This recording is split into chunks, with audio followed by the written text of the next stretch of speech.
that a short while ago, even as Lebanon and Israel are preparing to talk under the aegis of the United States tomorrow, we caught up with former Prime Minister of Lebanon to try and understand what is it in terms of the possible solutions that Lebanon can offer.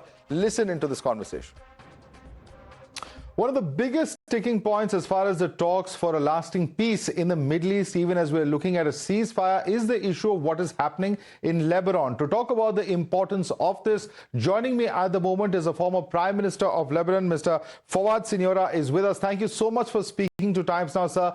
First and foremost, let me understand from you, sir, what is the situation on ground in Lebanon? Because we have seen those series of strikes that took place on part of Israel. How is the situation at the moment? Well, good afternoon, and thank you for hosting me.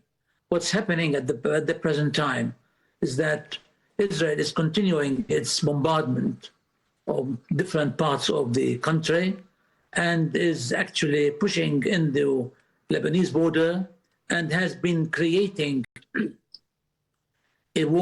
some sort of an empty zone, claiming that this is the way how to protect its borders. And what it has been doing throughout the past 45 days is that Israel is, in fact, creating a major displacement of the Lebanese people, of about 1/4 of the Lebanese population, and has been making raids all over Lebanon, has been responsible for the killing of over than 2,200 to 500 people, and about 7,000 injured people. And major destruction is taking place in Lebanon.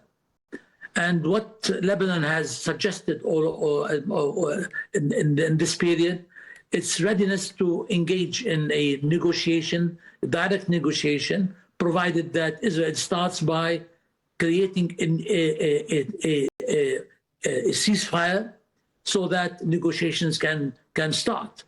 And right. Lebanon is very adamant about having this negotiation directly, because the one who can negotiate on behalf of Lebanon is the Lebanese government and not the Iranian government.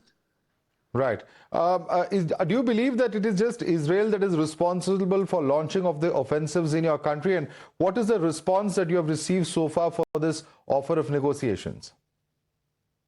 Well, there has been an offer made by Lebanon to start a direct negotiation under the sponsorship of the United States.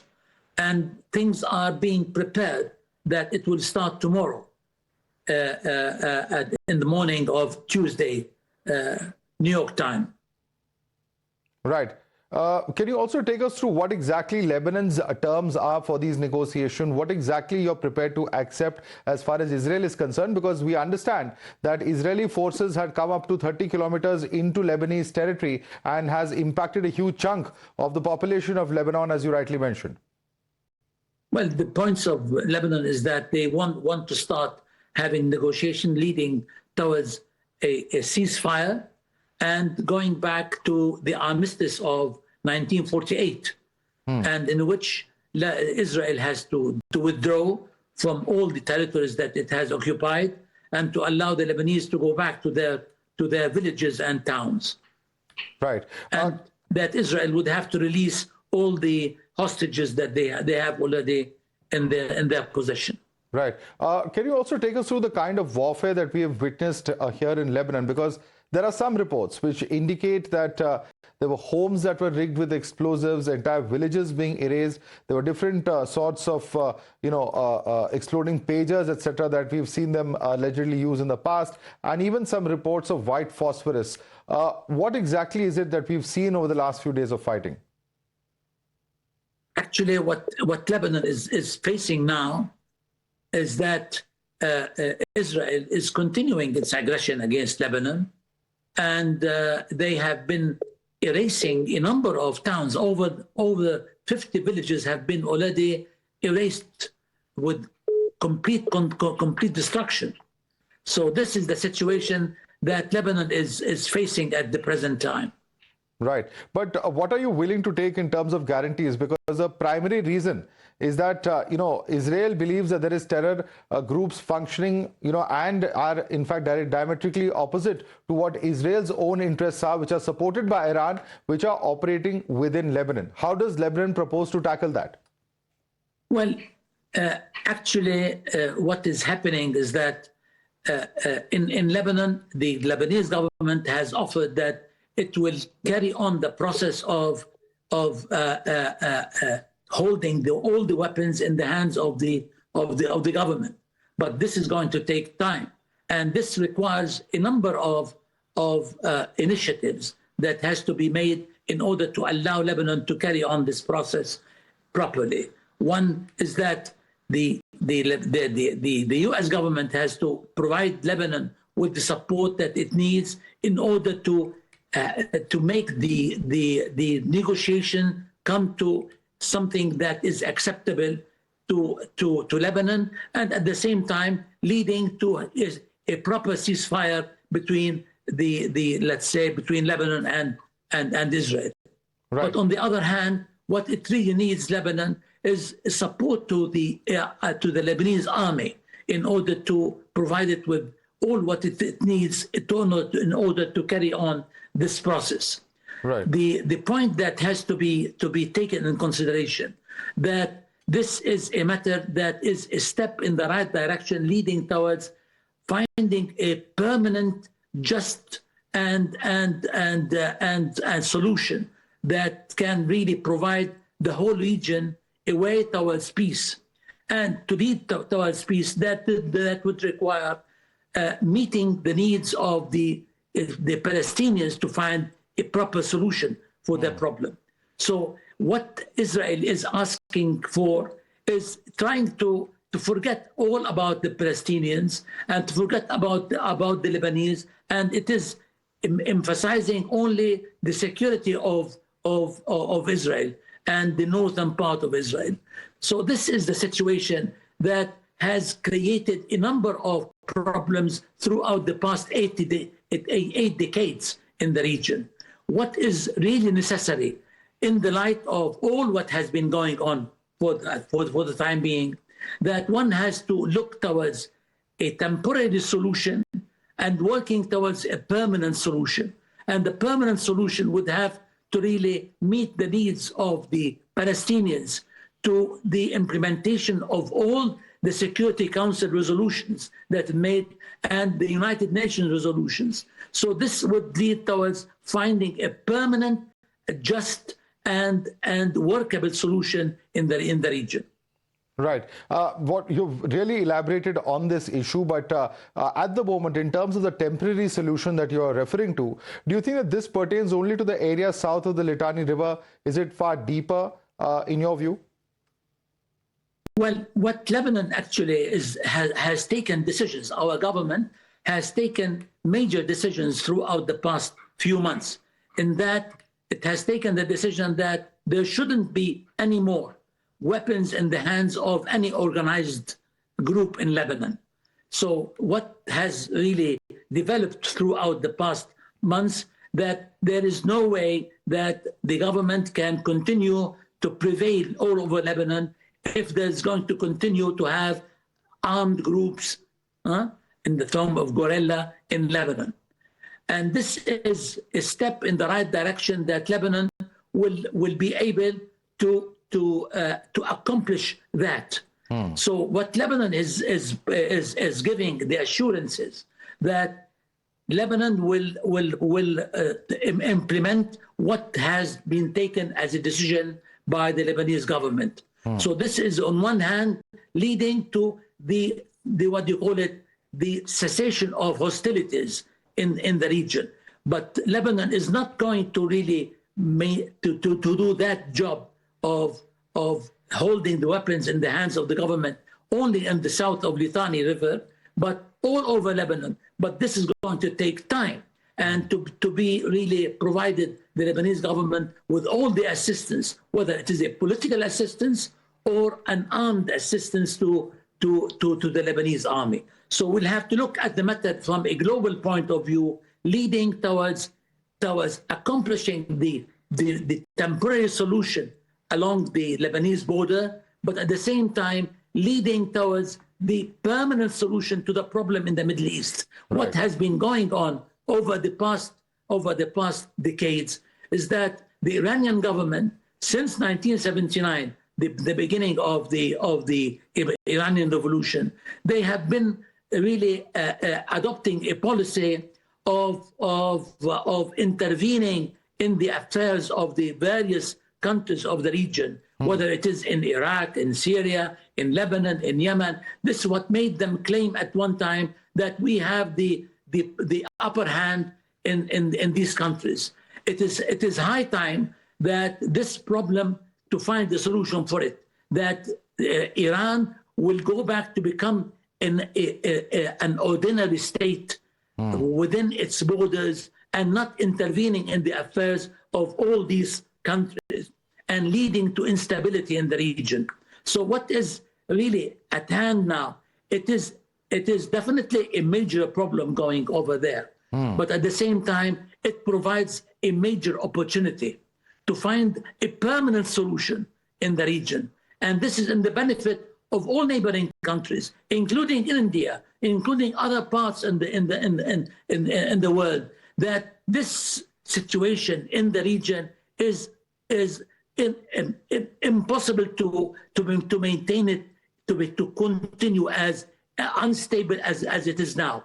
That is affecting the world economy and affecting all countries around the world. It is high time to really find a solution to the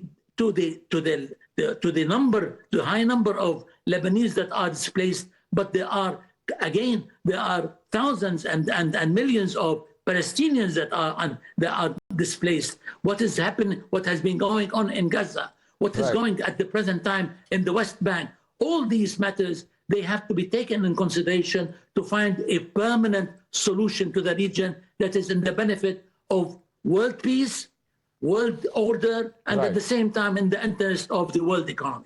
Right. Many, many points that you've raised. I'm going to come across to them one by one, sir. But the most important one that you mentioned is that Iran also has to stop interfering in the matters of other states. Are you talking about, for instance, Hezbollah, Hamas, or the Shia fighters in Iraq? Are you saying that all of these are the groups where Iran has been supporting, and that has created a lot more instability?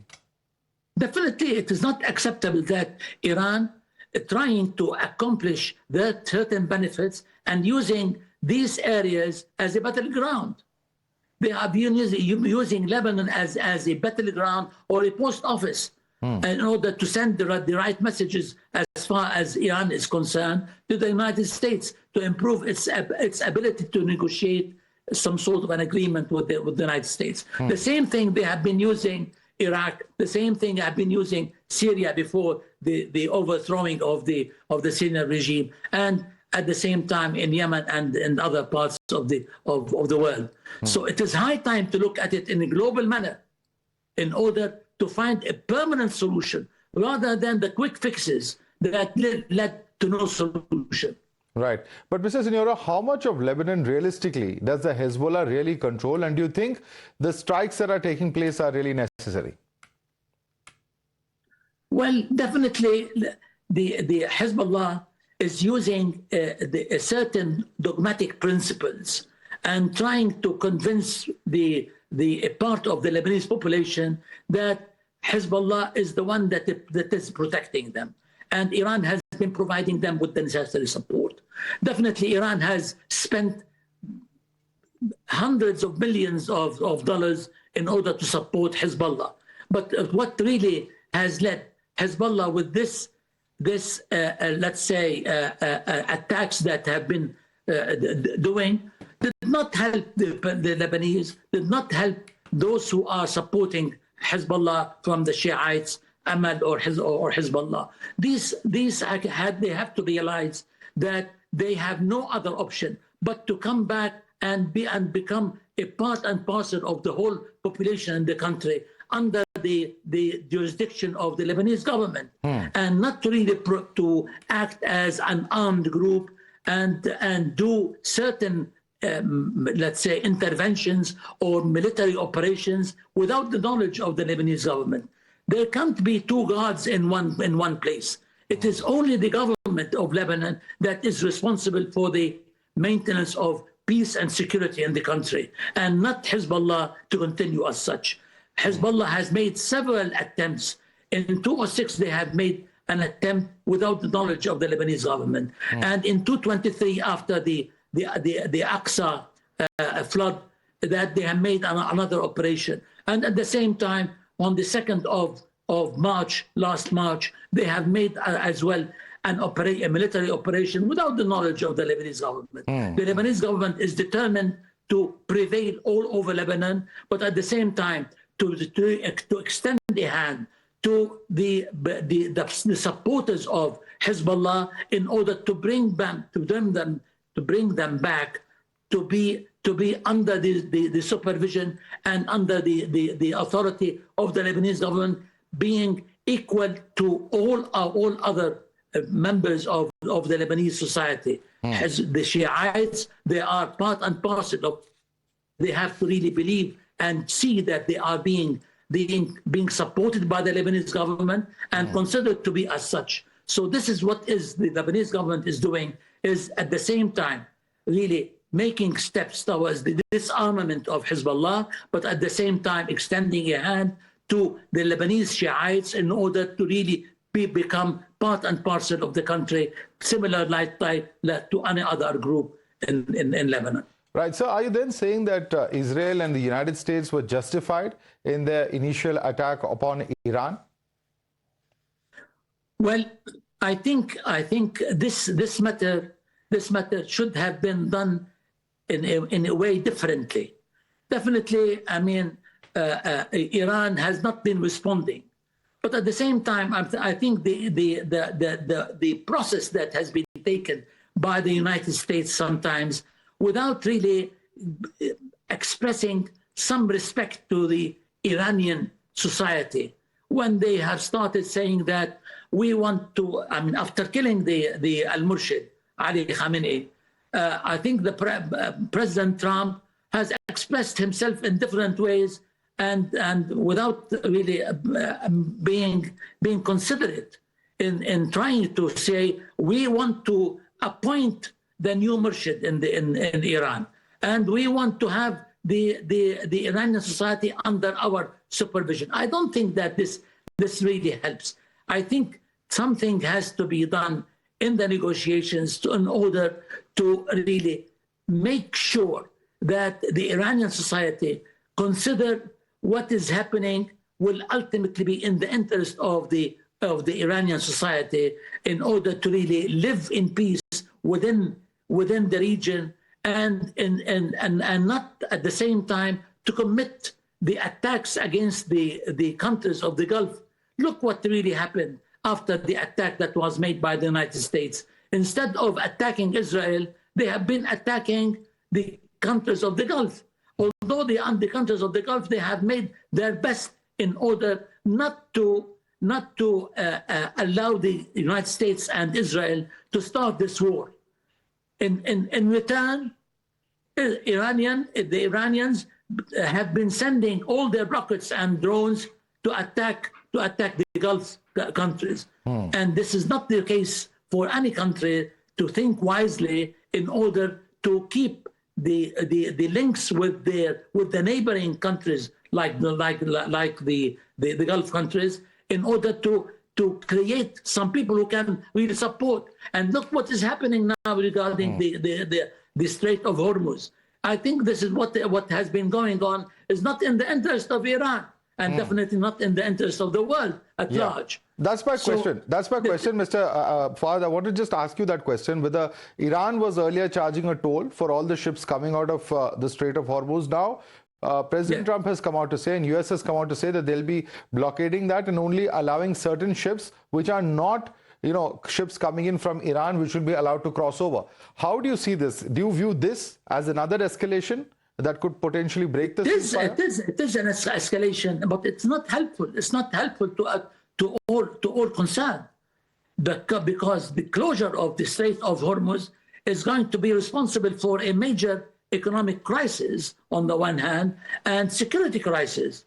So it is high time that the Iranian to come back to their senses, to be logical, because they cannot really impose their let's say power on the Strait of Hormuz. This is an international water, and it has to continue to be open.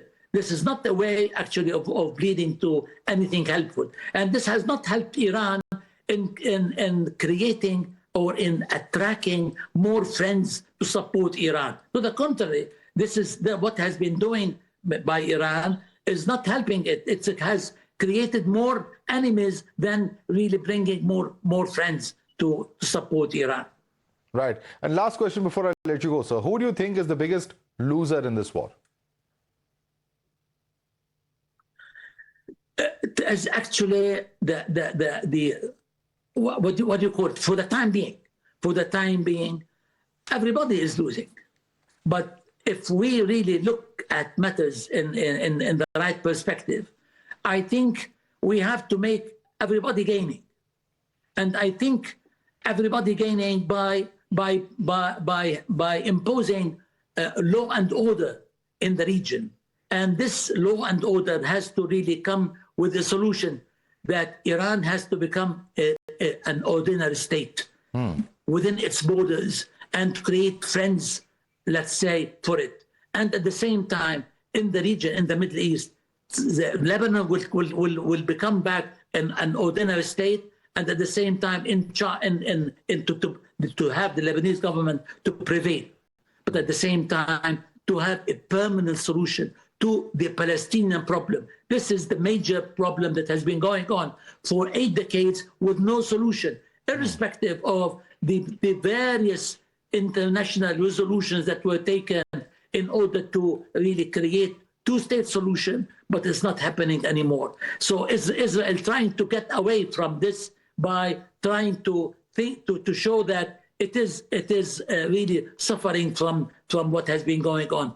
Israel has been creating lots of problems so far, and it has been really committing crimes against the Palestinians in Gaza and in the West Bank. It is high time to look at the matter from a global point of view, in the interest of the global economy, in the interest of all countries around the world, that this region in the Middle East has to come back to be a peaceful region for the interest of its people and for the interest of the world at large. Right. Mr. Fouad Siniora, former Prime Minister of Lebanon, I'd like to thank you so much for taking the time out and speaking to us here at Times Now. Thank you very much for hosting me. All the good luck. Bye. Thank you so much. Thank you.